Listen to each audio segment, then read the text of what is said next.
अपने ही चैनल में। कैसे हैं आप लोग? उम्मीद करती हूँ बहुत अच्छे होंगे। मैं आपकी होस्ट प्यारी दोस्त ऋचा शर्मा। फ्रेंड, क्या आप जानते हैं हमारी रसोई घर का जो मुख्य होता है तवा कढ़ाई, ये आपकी किस्मत भी चमका सकता है। क्या होता है, इनका सिर्फ खाना बनाने में ही महत्व नहीं होता है। इनको अगर आप उचित स्थान पर रखते हैं तो अब आपके घर से जो दरिद्रता होती है, जो अन्न वगैरह की कमी होती है, जो आपकी एक दुर्भाग्य आपके साथ जुड़ा हुआ है, वो सब दूर हो जाता है और आपकी किस्मत चमक सकती है। वो कैसे, वही मैं वास्तुशास्त्र के अनुसार इसके लिए तवे का उपयोग कैसे करना चाहिए, कैसे रखना चाहिए, वही आज का मेरा वीडियो का विषय है।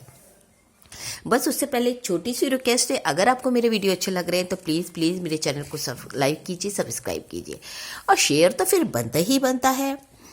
चलिए फिर हम टाइम ना वेस्ट करते, हम सीधे शुरू करते हैं।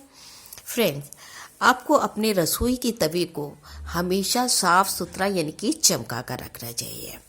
अगर आपका तवा ज़्यादा जल गया है तो आप नींबू के छिलके पर थोड़ा सा नमक लगाकर आपके तवे के ऊपर रगड़ना चाहिए और इस तरह आप देखेंगे आपके तवे का कालापन दूर हो गया है और तवा चमकदार हो गया है। आपका तवा जितना ज़्यादा चमकदार होगा, आपकी किस्मत भी उतनी ही शानदार रहेगी। वास्तुशास्त्र के अनुसार हमें हमेशा तवे और कढ़ाई की साफ करने के अलावा उसकी पवित्रता पर भी ध्यान देना चाहिए। मतलब यह है कहने का कि तवे या कढ़ाई पर किसी भी तरह की कोई झूठन नहीं रखनी चाहिए। लोग कई बार क्या करते हैं, झूठी कटोरी या झूठा खाना भी उस पर गर्म कर लेते हैं। ये नहीं करना चाहिए। हमारे पूर्वज जो थे बहुत दूरदर्शी थे, इसलिए वो कुछ नियम बता कर गए हैं। उन नियमों को अगर आप फॉलो करेंगे तो आप देखेंगे धीरे धीरे आपकी किस्मत भी चमकने लगी है। जिन घरों में भी आप तवे और कढ़ाई की स्वच्छता सफाई का ध्यान रखा जाता है, उन घरों में किस्मत का भी दरवाज़ा जैसे खुल जाता है। आपकी आर्थिक परेशानियां धीरे धीरे दूर होने लगती हैं। जिन घरों में लड़ाई वगैरह रहती है वो धीरे धीरे दूर होने, आर्थिक परेशानियां भी दूर होने लगती हैं। या उन पे अगर कर्ज होता है तो वो भी धीरे धीरे ख़त्म होना चाहता है। अगर आप चाहते हैं कि आपके घर में भी किसी भी तरह की कोई भी दिक्कत ना रहे, कोई परेशानी ना हो, बरकत हो, सुख शांति हो, तो आपको अपने घर में तवे और कढ़ाई की स्वच्छता का विशेष ध्यान रखना चाहिए। वास्तु के अनुसार घर में टूटे तवे या कढ़ाई का प्रयोग कभी भी नहीं करना चाहिए। अगर आप रसोई में उनका प्रयोग करते हैं तो आप समझिए दरिद्रता को आगमन न्योता दे रहे हैं।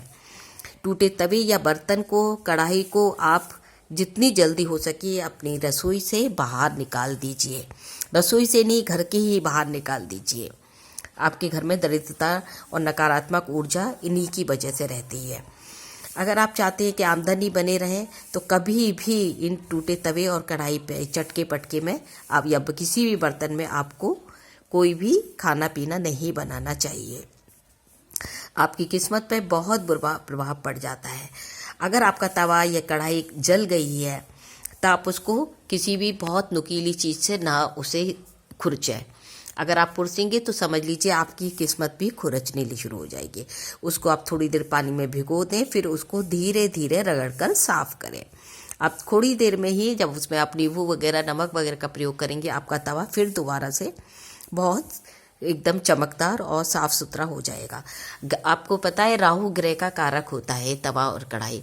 अगर आप गंदा इनको रखेंगे या इनका की अवहेलना करेंगे, इनकी पवित्रता का ध्यान नहीं रखेंगे तो राहु ग्रह का प्रकोप बढ़ जाता है। इसका राहु ग्रह के प्रकोप से आपके घर के इलेक्ट्रॉनिक आइटम्स खराब होने लगते हैं। आपके परिवार के सदस्यों के स्वास्थ्य पर प्रतिकूल प्रभाव पड़ना लगता है। यहाँ तक कि आपके परिवार के सदस्यों पे या आपके परिवार पर मान सम्मान भी उनका ख़त्म सा होने लगता है। मतलब उस पर भी अड़चन आ सकती है। और इसको तवे और कढ़ाई को जहाँ साफ सुथरा रखने के अलावा इनको उचित स्थान पर रखना भी चाहिए। तवे के लिए कहा जाता है कि तवे या कढ़ाई को कभी भी उल्टा नहीं रखना चाहिए। उल्टा रखना अशुभ माना जाता है। इनको आपको सीधा ही रखना चाहिए। और एक पॉइंट ये भी है कि वास्तुशास्त्र के अनुसार तवे को कभी भी बिल्कुल रात को आपको अपने तवे को पूरे साफ वगैरह करके अच्छी तरह रखें, और उसको भूलकर भी आपको गैस के ऊपर ऐसे नहीं रखना चाहिए। इसका बिल्कुल उचित स्थान है जहां आप खाना बनाते हैं, आपके गैस की दाहिनी तरफ ही आप तवे को रखिए, क्योंकि दाहिनी तरफ माता अन्नपूर्णा का निवास माना जाता है। तो आपके घर में धन धान्य और अन्न की कोई भी कमी नहीं होगी। और इसको धोने के संबंध में भी एक नियम है कि आप गर्म तवे पर ही तुरंत ही सिंक में ना डालें या उसके ऊपर तुरंत पानी ना डालें। कहते हैं अगर ये पानी डालने के बाद जो छन छन आवाज़ आती है ना, ये आपकी किस्मत के दरवाजे बंद कर देती है। इसलिए जब तक तवा आपका ठंडा नहीं होता है तब तक आपको उसको धोने के उसमें नहीं डालना चाहिए, ना झूठे बर्तनों के बीच डालना चाहिए। और इनको हमेशा रात को ही साफ़ सुथरा छोड़ना चाहिए। इन वाले बर्तनों को आपको हमेशा ही रात करें। और एक उपाय और है, जब भी आप खाना बनाते हैं प्रातःकाल, जैसे नहा धो इस तरह करके जब आप रसोई बनाते हैं अपने, तो तवे के ऊपर आप सबसे पहले एक चुटकी नमक डालें, और उसको नमक को नीचे ध्यान रहिए कि गैस जली होनी चाहिए। और जैसे ही वो गुनगुना सा होता है, मुश्किल से 30 सेकंड 40 सेकंड बाद ही जब वो हल्का सा तवा गर्म हो जाता है, तब उस तवे को के नमक को कपड़े से अच्छी तरीके से तवे के ऊपर पोंछ दीजिए और झाड़ दीजिए। फिर उस पर रोटी बनाइए। आप जानते हैं नमक नकारात्मक ऊर्जा को दूर करने के लिए बहुत ही हमेशा से ही कारगर उपाय माना जाता है। चाहे तवे से करिए, चाहे पोंछे वगैरह में लगाइए, नकारात्मक ऊर्जा को दूर करने के लिए नमक एक बहुत ही ज़्यादा प्रभावशाली उपाय है। यहाँ मैं एक बात और बता दूं, रात का खाना जब आप बनाती हैं तो अंतिम रोटी आप एक बिल्कुल छोटी सी रोटी बना लीजिए, 2-3 इंच के करीब, उसको तवे पे डाल दीजिए, एक तरफ से पलट दीजिए, फिर उसको रात भर ऐसे ही छोड़ दीजिए, और सुबह उस रोटी को आप घर के बाहर कोई भी पशु पक्षी किसी के उसमें भी डाल दीजिए। वो लोग वो रोटी खा लेंगे। इससे आपके घर में हमेशा धान धन्य की बरकत रहेगी, कोई बुरी नज़र नहीं लगेगी, नकारात्मक ऊर्जा धीरे धीरे नष्ट होने लगेगी। आपकी सारे घर की परेशानियां वगैरह आप देखेंगे, आपकी किस्मत का ताला जैसे कि खुल गया है।